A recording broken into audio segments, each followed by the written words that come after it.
soy Atli Encinia, miembro del colectivo artístico regiomontano Somos Arte, y hoy estaremos platicando con Osvaldo Aguilar, que nos hará el favor de contarnos sobre la historia del cine Elizondo y sobre la conservación del patrimonio cultural. ¿Podrías presentarlo? Sí, claro, muchas gracias por la invitación. Justamente hoy pues vengo en representación un poquito de la comunidad Visual Histórico. Debo decir que si bien pues yo inscribí el proyecto con otro nombre, Monterrey Antiguo VR, en un inicio, pues ha crecido muchísimo, ¿no? Y muchas personas muy talentosas y que tienen mucho interés por el pasado de la ciudad se han unido, entre ellos pues justo los dos promotores que también son del proyecto, que es Andrés Hernández y Angela Carballo, que justo me han apoyado muchísimo en coordinar este proyecto en el último año. Y pues también un agradecimiento profundo a todas las personas que forman parte del Visual Histórico. Pues bueno, vamos a empezar a platicar un poquito de la historia del cine Elizondo. ¿Podrías contarnos cómo surgió el querer investigar sobre el cine Elizondo? ¿Qué te llevó a querer conocer más sobre este sitio tan emblemático que tuvo la ciudad? Sí, bueno, la primera motivación que yo tuve para empezar a investigar acerca del cine Elizondo fue porque yo me enteré de la convocatoria de mediación e investigación que estaba teniendo en ese entonces en la Nuevo León, más o menos era en inicios de 2021, si no mal recuerdo, y justo una de las cosas que ocurría es que en esta convocatoria lo que se solicitaba era hacer un proyecto de mediación e investigación, el cual tuviera como características ser experimental, ser colaborativo, que el proyecto fuera abierto a las personas a quien quisiera participar, que no necesariamente tuviera que ser experto para poder participar en el proyecto. Entonces, pues bueno, a mí me interesa mucho participar en esta convocatoria y justo una de las palabras claves pues era el experimental, ¿no? O sea, que la actividad a desarrollar, que el proyecto que se desarrollara fuera experimental.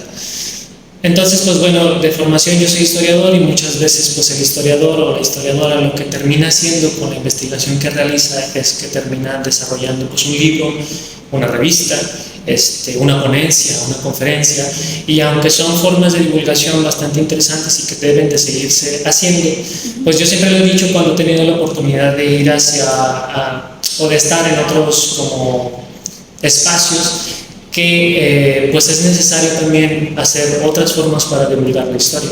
Entonces yo me clavé mucho con el concepto de experimental y comencé a desarrollar pues en mi mente algo que saliera de estos formatos tradicionales de investigación, como los que ya mencioné. Entonces, pues bueno, rondando en esos momentos por la internet, yo recuerdo que estuvo muy en boga lo que sigue haciendo Restaurica, no sé si ya has escuchado de este proyecto, pues es un proyecto que lleva la arquitecta pues Elena Velázquez y ella hace restauración de inmuebles y patrimonio y herencias edificadas sobre todo. Y en ese entonces ella hizo, junto con una empresa que se llama Topova, que desarrolla realidad aumentada, ella hizo los interiores de la Capilla de los Dolores, si no me recuerdo, el Templo de los Dolores. Entonces las personas podían escanear un código QR, entrar a una liga, y con esa liga podían hacer un recorrido virtual del interior del Templo de Dolores, y eso a mí me pareció muy interesante, se me hizo muy chido, como una forma de poder exponer el patrimonio, las herencias culturales edificadas en otros formatos. Entonces eso se combinó con que para aquel entonces, 2021, ya casi inicios de 2021 más bien, se combinó con que estaba muy de moda otra vez el hablar del cine Elizondo. ¿Por qué? Porque se estaban por cumplir 40 años de que se demolió el cine Elizondo. De hecho, en 1981 fue el último... se hizo la última proyección de una película en el cine Elizondo. Según Jaime Sánchez Macedo, la última película que se publicó fue la del Hombre Elefante, de David Lynch. Y entonces pues a mí me llamó mucho la atención que en vísperas de estas fechas de rememorar al cine, pues sí se hicieron ciclos de charlas, se hicieron ciclos de conferencias. Salió otra vez mucho en internet que el cine Elizondo, que cómo es posible que pudiéramos perder uno de los espacios más emblemáticos del centro de la ciudad, muchas cosas interesantes. Y pues bueno, yo me preguntaba al ser historiador, ok, pues si es uno de los espacios más interesantes que tuvimos en el centro de Monterrey, con una arquitectura al interior tan emblemática, ¿por qué no se hacen cosas que genuinamente reflejen ese interior y también a las personas que vivieron ese espacio? O sea, terminaba siendo de nuevo una conferencia donde, pues sí, por supuesto que la palabra es muy interesante, escuchar a expertos y expertas del tema siempre es muy interesante, pero yo me quedaba con hambre de ver cómo era el cine, o sea, cómo era caminar por el cine, llegar a la entrada, oler las palomitas, que a lo mejor eso es muy similar a lo que actualmente puedes hacer en cualquier lugar, pero con la gran diferencia de los interiores del cine Elizondo, ¿no? Que le conocían como el cine teatro chino aquí en Monterrey. Entonces, pues bueno, yo con esa intención en mente, con esa como duda en la cabeza, pues me empecé a preguntar cómo sería posible el revisitar ese cine. Entonces, pues en un arranque así de, bueno, quiero hacer un proyecto y quiero hacer también temas de patrimonio y también quiero pues justo experimentar, pues bueno, me cuestioné y dije, he visto en algunos espacios donde se hace realidad virtual con espacios patrimoniales, como en Grecia, en Italia. Italia nos lleva muchos años en eso, o sea, Italia es pionera en este tipo de situaciones, de cosas. Entonces, pues yo dije, bueno, igual se puede hacer de alguna forma recuperar el cine Elizondo en realidad virtual. Siempre hago esa acotación en realidad virtual porque luego la gente se acerca y dice, lo van a volver a construir, pues bueno, quisiéramos, ¿no? Pero en realidad virtual. Y entonces, pues por ahí fue mi motivación, o sea, ver de nuevo el cine Elizondo, salir de los formatos tradicionales de hacer historia y justo, pues bueno, darle a la ciudadanía, a aquellos que llegaron a visitar el cine, pues como un abrazo, como una forma de poder rememorar ese espacio, y a la gente que no lo conoció, como mi generación, porque pues por supuesto yo todavía ni siquiera nacía cuando el cine Elizondo fue demolido, pues darle la oportunidad de conocer un espacio que fue invaluable para muchas personas y que se vieran reflejados en este tipo de ejercicios para saber que también se puede hacer cosas por el patrimonio que aún nos queda. Entonces, pues básicamente como por ahí fue mi tirada y pues luego se unió gente muy bonita, muy capaz al proyecto y pues hemos llevado pues este tipo de dinámicas de recuperación virtual de espacios poco a poco, aprendiendo entre todas y entre todos. Sí, ahora hablando de tu proyecto,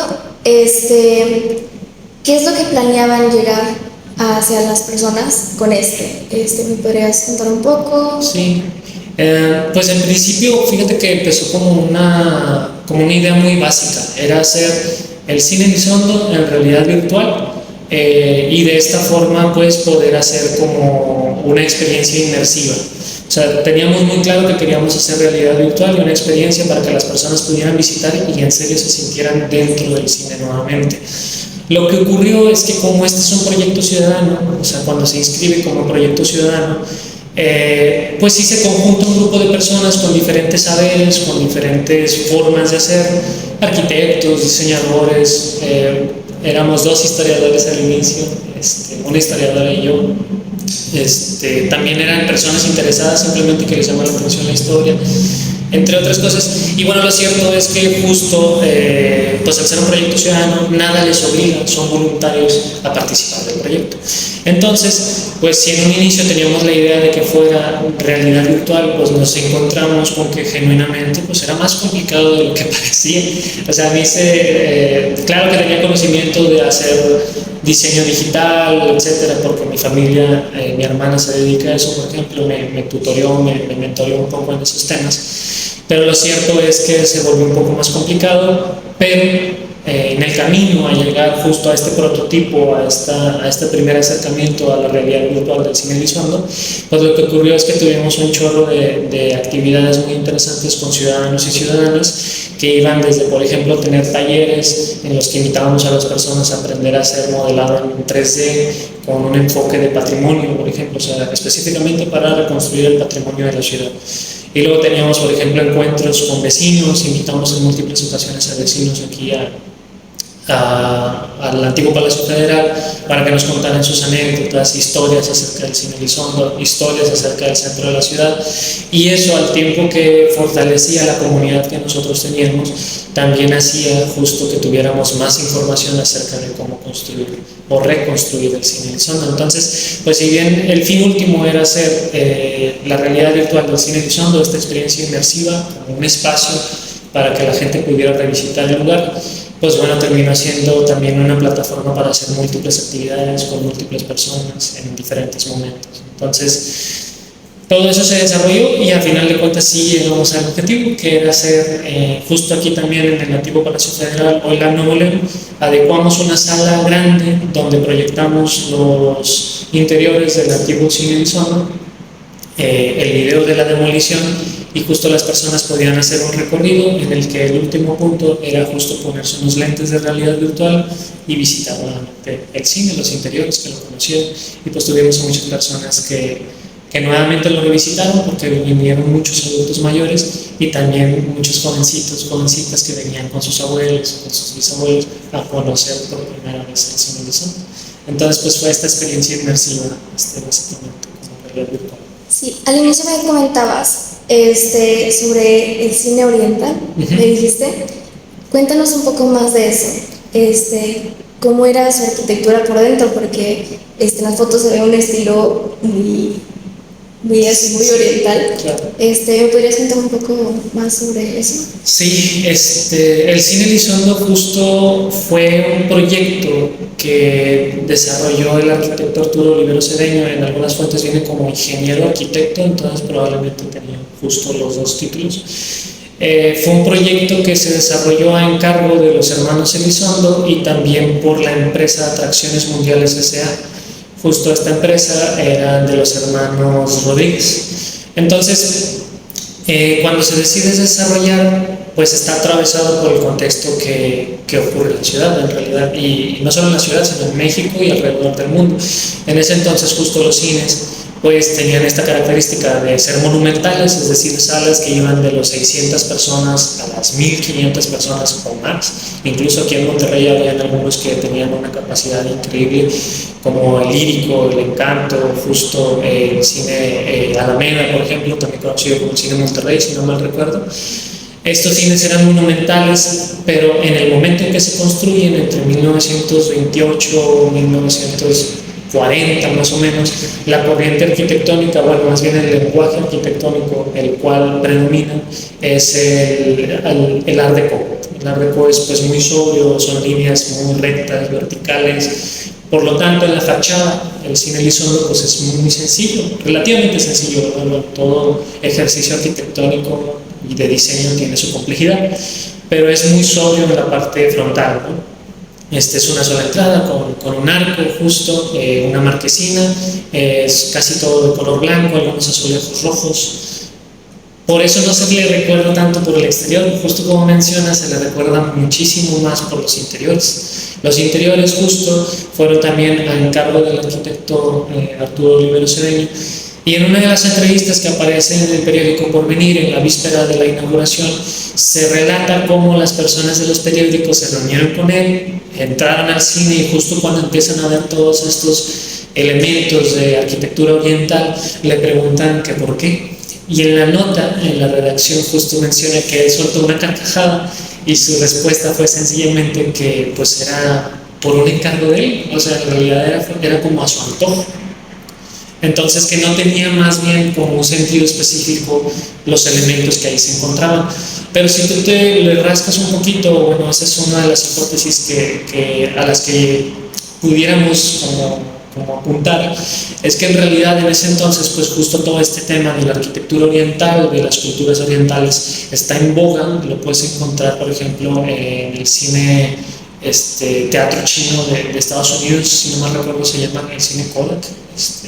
Pero bueno, en Estados Unidos, en México, en diferentes lugares se empieza a utilizar a la arquitectura y a la cultura china como un elemento de extravagancia y también de elegancia. Entonces, pues bueno, puede ser esta una de las razones por las cuales el cine en sus interiores pues está plenamente tapizado por estos elementos que van desde pues justo puertas orientales, por ejemplo, se basa mucho en arquitectura oriental china, de las puertas que están adornando justo la ciudad prohibida en Beijing, por ejemplo, también de pagodas de diferentes partes de China, de Japón, de Indonesia, máscaras, por ejemplo, que pueden ser atribuidas a dioses o a deidades también de esas culturas. Uno de los elementos más importantes que tenía el cine pues era el Buda, por ejemplo, el Buda sonriente en uno de sus muros, también el dragón oriental, también en la contraparte del cine.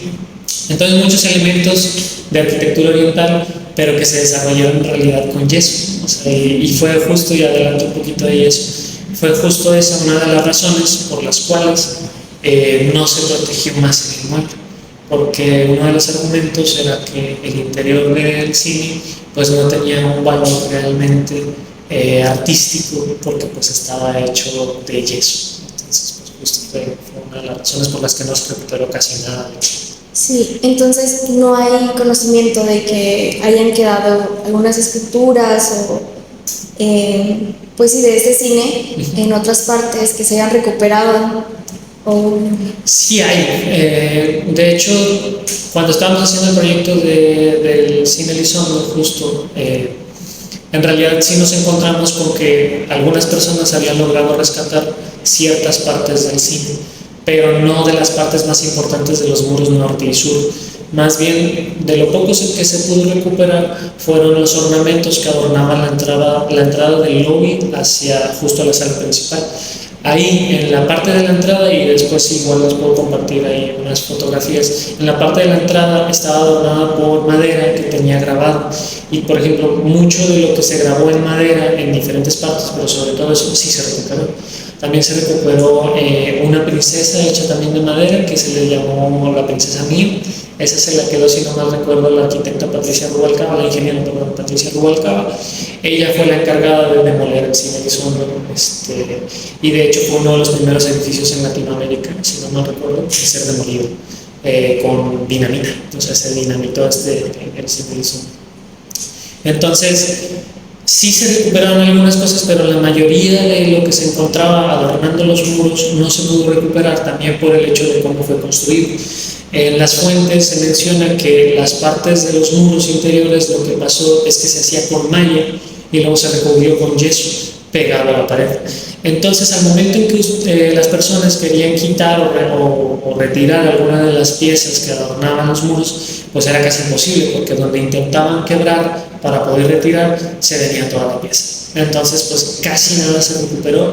De hecho, hay fotos donde justo, por ejemplo, algunas de las cosas que sí se recuperaron, pero que yo no tengo conocimiento de dónde quedaron, fueron unas máscaras que adornaban la parte inferior del dragón. Esas máscaras, si tú te fijas en las fotografías que sacó Fausto Tovar por motivo de la demolición del cine y que tiene Fototeca Nuevo León, justo si las quieres, también invito a las personas que nos vean, si las quieren consultar, podrán encontrar algunas de ellas en Fototeca Nuevo León. Las máscaras aparecen retiradas, entonces, y el muro está pues íntegro relativamente. Entonces eso quiere decir que alguien, probablemente los constructores o las personas que estuvieron también deambulando por el espacio, pudieron retirar las máscaras. Porque eso es algo que no se trata, bueno, más bien que se menciona en algunas de las investigaciones, pero que a lo mejor algunas de las personas más jóvenes no saben. Cuando se construyó la macroplaza, muchos edificios fueron destruidos y pues se prestó mucho a que las personas pudieran, vecinos del lugar, pudieran entrar a los edificios que estaban demoliéndose y sacar algunas piezas, o sea, sillas, adobe o tal cual ornamentos que tenían las casas, incluido el Cine Elizondo. De hecho, del Cine Elizondo se suele mencionar que en realidad no estaba planeado recuperar nada, que fue más bien las protestas de las personas y de los vecinos los que incentivaron a que se pudiera recuperar algo de lo que componía el cine. Y esto se debe a que no era considerado un monumento histórico ni un edificio histórico, porque no entra dentro de los años que el Instituto Nacional de Antropología e Historia protege. El Instituto Nacional de Antropología e Historia nombra edificios históricos y con valor patrimonial a edificios que van de 1900 hacia atrás. Entonces el Cine Elizondo, al ser un edificio de 1943, pues por supuesto tenía una trama. Y me parece que no le dieron, no sé si existía, desconozco, el nombramiento de patrimonio artístico, que ese sí lo da el Instituto Nacional de Bellas Artes, el INBAL. Bueno, ahora es el Instituto Nacional de Bellas Artes y Literatura, si no me recuerdo. Pero bueno, en ese entonces pues no se le dio ningún nombramiento, etc. Entonces pues se demolió junto con otras 20 cuadras de edificios. Entonces, ¿no hay una razón específica por qué se demolió o sí? Sí la hay. O sea, en realidad, todo lo que hoy actualmente conocemos como la macroplaza era pues el cuadro histórico de la ciudad, o sea, el lugar más antiguo de la ciudad, sí, si se le puede decir de alguna forma, eran 20, 21 cuadras más o menos, cerca de esa cantidad de cuadras con edificios, los edificios más antiguos de la ciudad, que se demolieron para hacer la macroplaza. En realidad, un estudio que me gusta mucho es el de Jaime Sánchez Macedo, se llama El libro donde habita el olvido, y justo él hace un estudio específicamente de cómo y por qué se demolió la macroplaza. Y él concluye que en realidad fue un ejercicio de especulación inmobiliaria. Justo en ese entonces el gobernador era Alfonso Martínez Domínguez. Se suele decir a manera de mito, y esto lo recupero de Jaime Sánchez también, que en realidad el gobernador tenía la idea de poder conectar el Palacio de Gobierno que tenemos aquí al sur de este edificio en el que estamos actualmente, y poder conectar por mirada lo que se encontraba hacia adelante, que era el actual Palacio de Gobierno municipal. Entonces se suele decir que él quería que se conectaran, que se demoliera todo y pues que se hiciera una plaza. Si se es más perspicaz un poco, lo que llega de conclusión Jaime es que en realidad también se pensaba como un espacio que fuera explotado por inmobiliarias, por grandes negocios, porque la maqueta original del proyecto de la macroplaza tenía a sus costados edificios departamentales, de comercio, empresariales, entre otras cosas. Entonces se desplazó a la gente para poder hacer eso. Y no se concibió en los primeros, no sé, quizá 25 años de la macroplaza tal cual como se había pensado, porque la inversión inmobiliaria ya se había hecho, pero en San Pedro. Entonces la gente que había invertido justo en San Pedro pues ya no quería invertir acá, porque pues el mercado ahora estaba en otra parte de la ciudad, en el mercado inmobiliario. Solamente que, como ustedes pueden ver, como tú puedes ver justo, pues el centro de la ciudad ahorita está siendo cooptado por inmobiliarias, por desarrollos verticales muy importantes. Entonces pues sí, casi 40 años después, pero se está cumpliendo poco a poco la visión que tenía Alfonso Martínez Domínguez y todo este conglomerado de personas, de hacer una plaza, una macroplaza que tuviera pues edificios, departamentos, empresa, entre otras cosas. Entonces sí tuvo un objetivo, y pues el Cine Elizondo estorbaba junto con todos los demás edificios que estaban pues en el centro de la ciudad, en ese cuadro específicamente. Sí, pues sí, es un poco triste, pero sí, es muy triste. Pero pues bueno, o sea, se trata también de intentar hacer cosas para que no se repitan otros espacios. Muchas gracias, Osvaldo, por platicar con nosotros aquí en Somos Arte. Si quieren saber más del tema, les vamos a dejar las redes sociales de Osvaldo y de Visual Histórico para que pues ahí chequen la información si es que les interesa. Y no se olviden de seguirnos en nuestras redes sociales, aquí en Instagram y en TikTok. Bye.